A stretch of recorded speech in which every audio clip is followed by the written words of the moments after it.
A relação da sociedade ocidental com as pessoas em sofrimento psíquico começou a mudar no final da Segunda Grande Guerra, quando a humanidade percebeu as atrocidades que os homens praticavam uns contra os outros.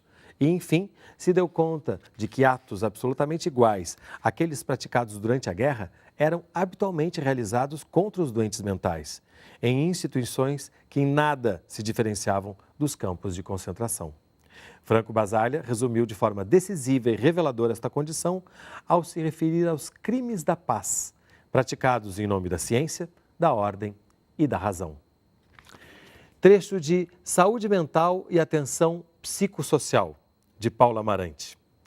A obra de Paulo Amarante é o tema do Ciência e Letras de hoje, um programa resultado da parceria entre o Canal Saúde e a Editora Fiocruz.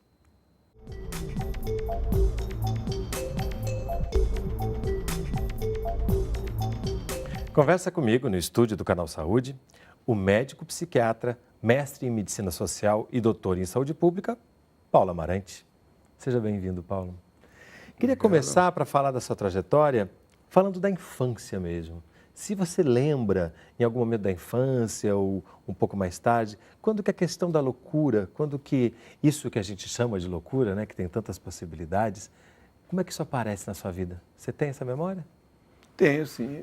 Duas questões importantes, eu me lembro muito. Assim. Um primo que tinha o diagnóstico de esquizofrenia, teve internado em várias instituições, teve uma experiência muito trágica nessas instituições e que minha mãe, por uma questão de posicionamento pessoal dela, convenceu meus tios de não interná-lo mais e que ele poderia ficar em casa.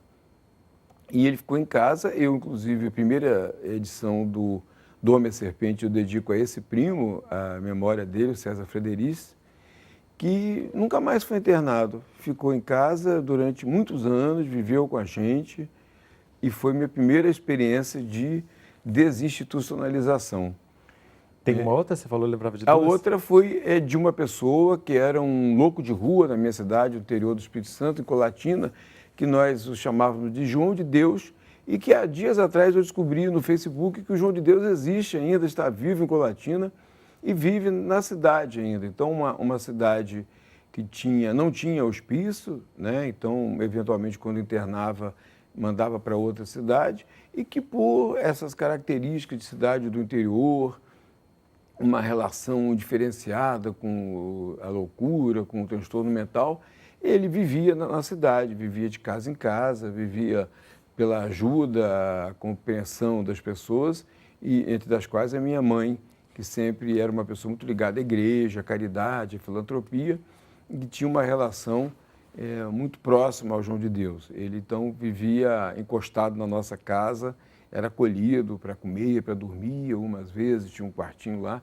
e ele ficava. E, de alguma maneira, esses olhares propostos pela família, pela sua mãe, de acolhimento, já foram moldando o que você pensava e foram te direcionando para a psiquiatria? Minha mãe sempre teve ela particularmente, uma postura muito de solidariedade, às diferenças, à diversidade das pessoas. Você citou O Homem e a Serpente, agora há pouco, que é um livro importante da sua obra. É um dos primeiros? É um dos primeiros livros. Talvez, assim, eu acho que o quarto, por aí, mas desses livros mais marcantes, até hoje ele está em catálogo, né? Ele está fazendo 20 anos esse ano.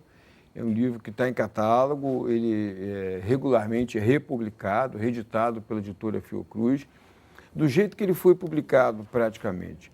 Já foi me solicitado que eu transformasse, mas não consegui.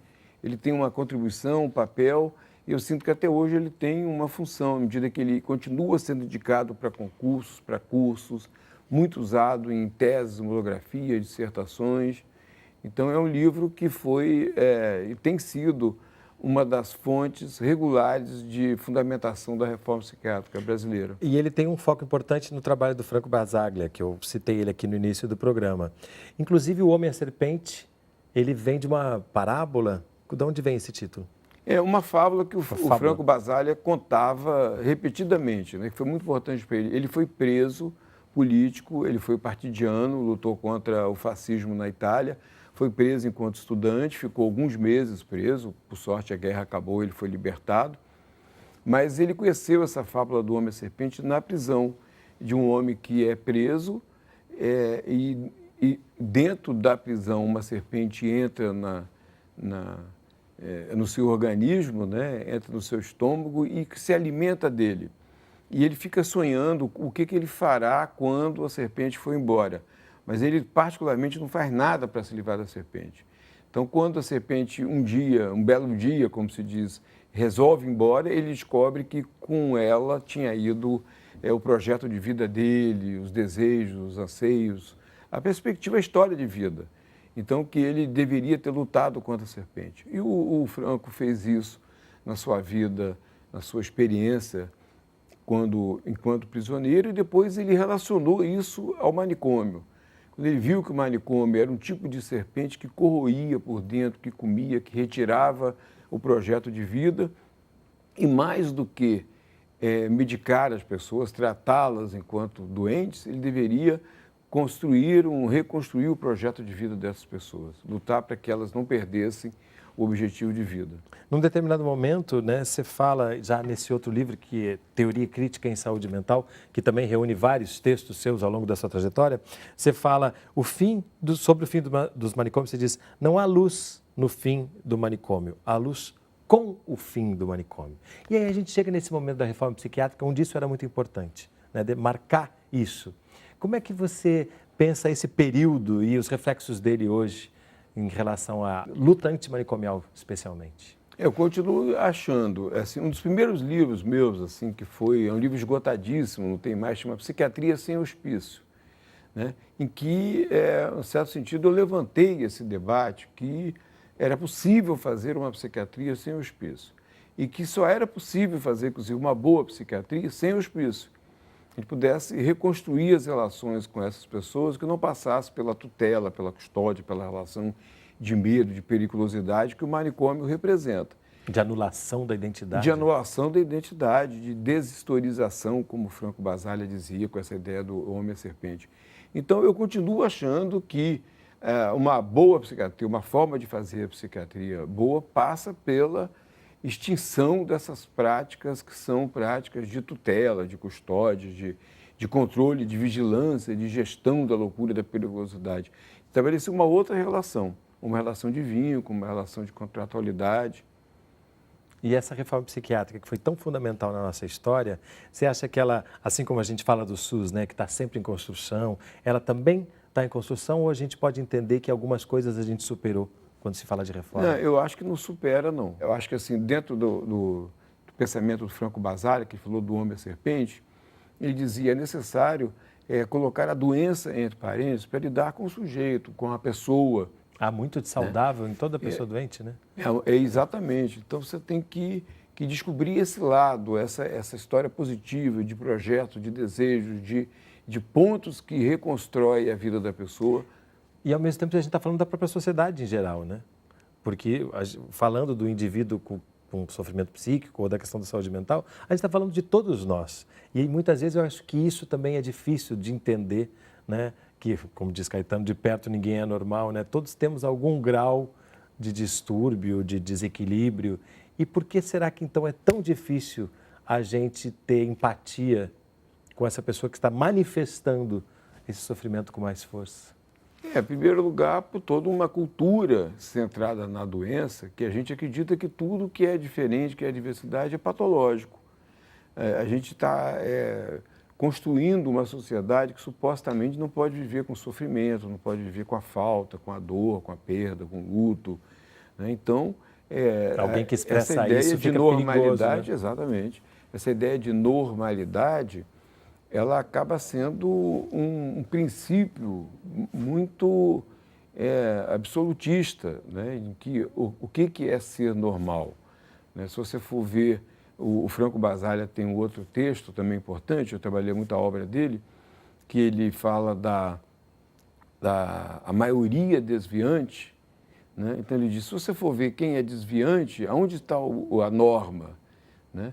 A norma é algo idealizado, algo que está absolutamente distante da vida concreta, né? Então, muito pouco humano, né? Tudo é desvio, né? Num determinado momento, você se pergunta, eu acho que quando você está fazendo o seu mestrado, por que vários hospitais psiquiátricos são chamados de colônia? De onde veio essa questão? Então, eu trabalhava numa pesquisa e que eu me deparei várias vezes com esse nome, realmente era um implícito, estava meio colocado, mas ninguém nunca tinha parado para pensar muito ou trabalhar. Acho que minha dissertação de mestrado foi, em certo sentido, pioneira nisso, teve esse trabalho, embora nunca foi publicada em livro, mas eu publiquei alguns capítulos. E colônia eram experiências que tinham de criação, assim como colônia de pescadores, colônias de italianos, colônias, é um agrupamento de determinado tipo de pessoas que são ligadas ou têm em comum ou a etnia ou o trabalho, alguma questão. Então, a ideia de colônia de alienados era a ideia de retirar da cidade todos loucos e colocar num local que fosse um tipo de colonização específica de alienados. É uma ideia de higienização da cidade muito forte. Você retirava da cidade, por exemplo, a colônia Juliano Moreira, quando foi criada, ela tinha 5.000 leitos. Isso era uma coisa absurda. Juqueri chegou a ter 16.000 leitos. Eram verdadeiras cidades manicômios, uma ideia que você pudesse retirar da cidade todo tipo de pessoas indesejáveis, desviantes, né? E colocar numa colônia. O que era, né? Era uma colônia de todo tipo de marginais, de todo tipo de marginalizados que incomodassem a ordem pública, a cidade, etc. Mas, felizmente, muitas dessas coisas avançaram e a gente tem uma série de outras coisas. Tem um livro que eu gosto muito, especialmente, chamado Loucos pela Vida, que a gente vai aprofundar no próximo bloco para ver, inclusive, como que a arte, a cultura conseguem, de uma certa forma, fazer com que todo esse ambiente seja visto de outra maneira. No próximo bloco, não sai daí. A gente volta já.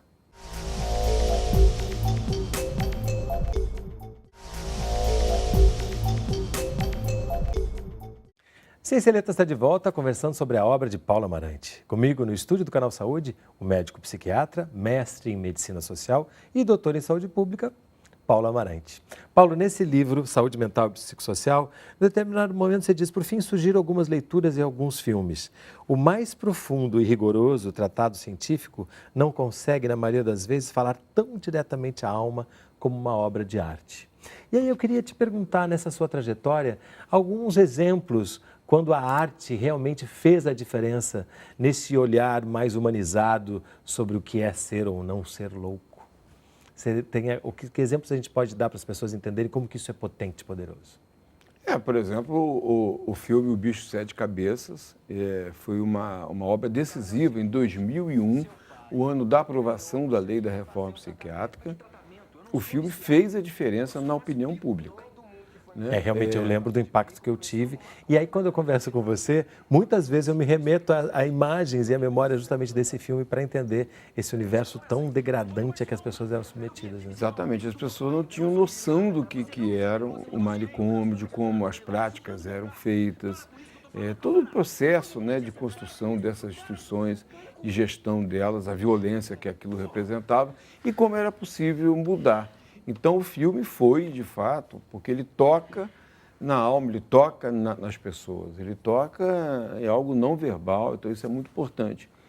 Um outro trabalho que eu lembro é o Loucos pela Diversidade, que nós fizemos aqui na Fundação Oswaldo Cruz, com o ministro Gilberto Gil, né, que o Gilberto Gil teve uma percepção, um entendimento, quando nós fomos falar com ele da importância de que ele, quando ele falava da produção de políticas de diversidade cultural, né, que era a política para ciganos, para o grupo LGBT, para quilombolas, negros, indígenas, etc. Aí vamos falar dos loucos. Ele imediatamente pegou isso e disse, não, eu entendo perfeitamente, não há nada mais forte do que a arte para falar sobre essa condição da exclusão, a condição da estigmatização e a construção de um outro lugar social. Foi muito interessante como ele percebeu e como que o Loucos pela Diversidade ele causou um impacto realmente. Nós fizemos um edital, foram quase 500 projetos culturais desenvolvidos por pessoas com transtorno mental, grupo de teatro, grupos de vídeo, né? A TV Pinel, a TV Parabolinóica, a TV Tantã, grupos rádio, antena virada. Então, uma criatividade, grupo de música, harmonia enlouquece, sistema nervoso alterado. Foi muito impressionante a visibilidade que isso teve na grande mídia, na imprensa, depois eventos culturais na cidade. Então, nós tínhamos shows com grandes artistas, o próprio Gil e vários outros grupos musicais, com os grupos provenientes aí da saúde mental. Então, isso foi muito importante. Nós chamamos e com qualidade artística, né? Com qualidade artística. Que é importante ressaltar, né? E não mais como a ideia de que é terapêutico, a ideia de que é arte feita por pessoas do seu lugar da diversidade cultural, do seu outro lugar social, que falam desse lugar e que nos fazem ver esse lugar a partir dessa produção. Isso me lembra também, num outro livro também, você vai colocando no próprio Loucos pela Vida, você vai colocando os atores da reforma psiquiátrica, né? O Movimento dos Trabalhadores em Saúde Mental, a Associação Brasileira de Psiquiatria, o setor privado, a indústria farmacêutica, você vai colocando como que cada um, né, interveio nesse momento e também após, né, de tudo que se desenvolveu depois, e especialmente as associações de famílias e usuários, dando protagonismo para essas pessoas. Porque eu acho que é aí que se dá o salto, né? Quando você fala, não é apenas terapêutico, é arte o que eles estão fazendo. Quando você realmente dá o protagonismo, quando essa identidade volta a ser plena, né? Eu acho que na questão da participação social, como você falou, dos familiares, dos usuários, no campo da saúde mental, foi muito importante para o SUS como um todo. Eu me lembro de vários autores, atores como Sérgio Aroca, Davi Capistrano, que sempre chamaram a atenção de como o movimento da saúde mental, ele trazia para o campo da reforma sanitária como um todo, para o SUS, esse protagonismo, essa importância, porque não é só a participação política no sentido de um agente social. Temos vários militantes provenientes do grupamento de usuários, né? Essa expressão é difícil de designar, mas são pessoas que passaram pela experiência, ou passam pela experiência de um sofrimento psíquico e que são atuantes muito importantes, como no campo da saúde mental, a ocupação de lugares nos conselhos municipais de saúde, não é só de saúde mental, os conselhos estaduais de saúde, na Comissão Nacional de Saúde, como são atores importantes e como esse é um canal, né, de construção da política que a reforma psiquiátrica fez diferente. E agora, como tem demonstrado nesse momento de crise que nós estamos vivendo, do SUS e da reforma, o quanto que tem organização, tem participação ainda ativa no campo da luta antimanicomial. Quando a gente pensa na maneira com que se estruturou a atenção psiquiátrica, especialmente no SUS, com os CAPs, né, Centro de Atenção Psicossocial, 1, 2, 3, quando tem também o infantil e o AD, e no projeto de residências terapêuticas. Como é que você vê toda essa transformação da forma de acolhimento pelo próprio Sistema Único de Saúde e o impacto disso na sociedade, na compreensão de que aqui ao lado da minha casa pode ter uma residência terapêutica e isso é harmônico, isso é tranquilo, traz questões como traz qualquer questão de vizinhança? Eu insisto assim, sempre em dizer que nosso objetivo na saúde mental não é só mudar o modelo assistencial, que é muito importante, de modelo predominantemente manicomial, asilar, de isolamento, como tem sido, para um modelo mais territorial, comunitário, de participação na comunidade, na vida cotidiana. Mas, fundamentalmente, então, é mudar essa relação da sociedade com essa experiência, com esses sujeitos. Isso, claro, para isso é importante um novo modelo assistencial, mas é importante também todo um campo jurídico, político, de lidar com a cidadania, com os direitos sociais, civis, políticos, direitos humanos, né? Também uma outra dimensão, que é a dimensão que eu chamo mais teórico-conceitual, a gente tem que questionar esses conceitos tradicionais de loucura, de doença, mesmo de transtorno. O que isso significa? Na prática, né, nós não estamos estigmatizando.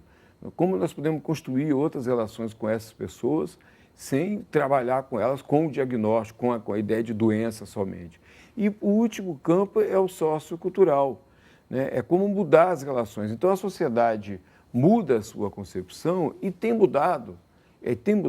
Embora a mudança cultural de mentalidade é mais lenta, à medida em que ela vê a pessoa ser atendida de maneira diferente, ela vê a pessoa participando de um projeto cultural, de uma cooperativa de trabalho, né? Ela vê a pessoa atuando politicamente.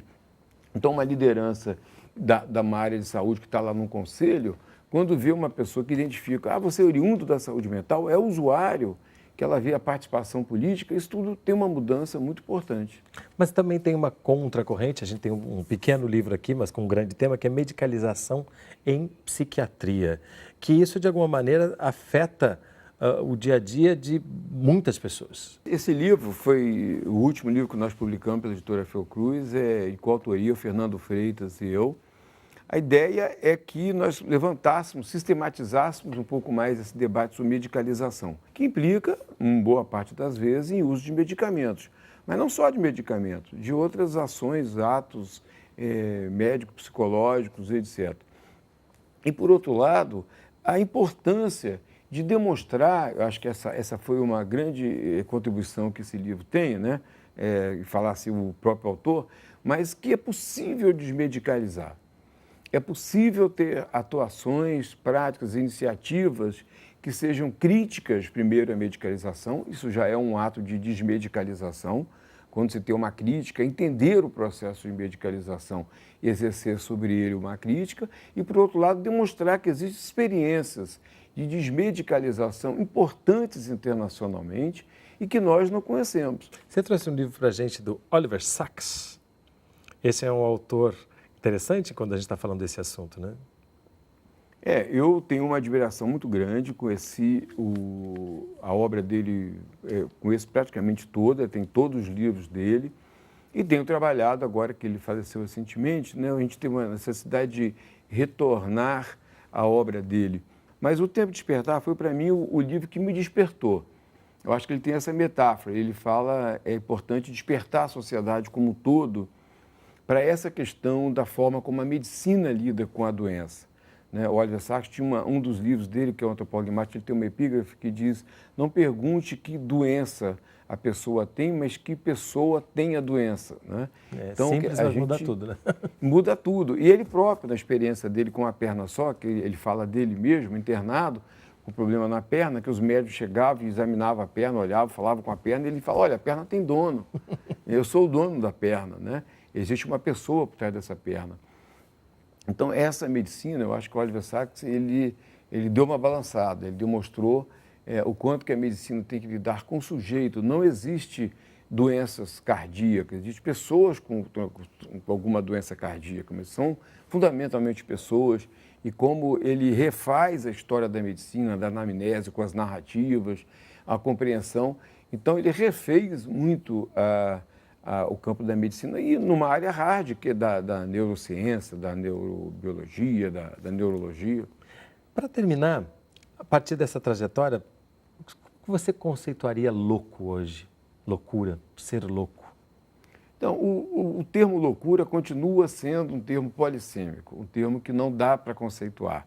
Né? A gente tem várias concepções, vários usos. Aliás, de sorte, todas as palavras são assim. Você pegar no dicionário e você vai ver que tem várias definições. As definições são históricas, são geográficas, são de época, de contexto, de cultura. Né?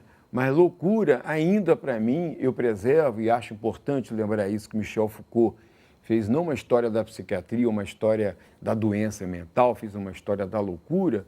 A loucura é um termo que sempre mexe com essa incerteza, com a ideia de que algo além do conhecimento que é científico, que é médico, para algo que está na ordem da nossa cultura, das nossas relações. Então, por isso, a história da loucura é muito mais amplo, é muito mais complexo do que uma história da doença ou história da psiquiatria. E ao mesmo tempo que isso pode assustar, isso também é fascinante, né? Porque isso abre possibilidades, né? Portanto, parabéns por essa trajetória, por essas obras todas. Voltaremos aqui em outros papos, porque esse livro Medicalização e Psiquiatria merece um programa só sobre ele. Muito obrigado. Obrigado pela presença aqui conosco. O programa Ciência e Letras é resultado de uma parceria entre o Canal Saúde e a editora Fiocruz. Se você quiser entrar em contato conosco, mandar sua crítica ou sugestão de leitura, nosso endereço eletrônico é canal.fiocruz.br. A gente se vê no próximo programa. Até lá! Para entrar em contato com a editora Fiocruz, acesse www.fiocruz.br/editora ou ligue para 21 3882 9007.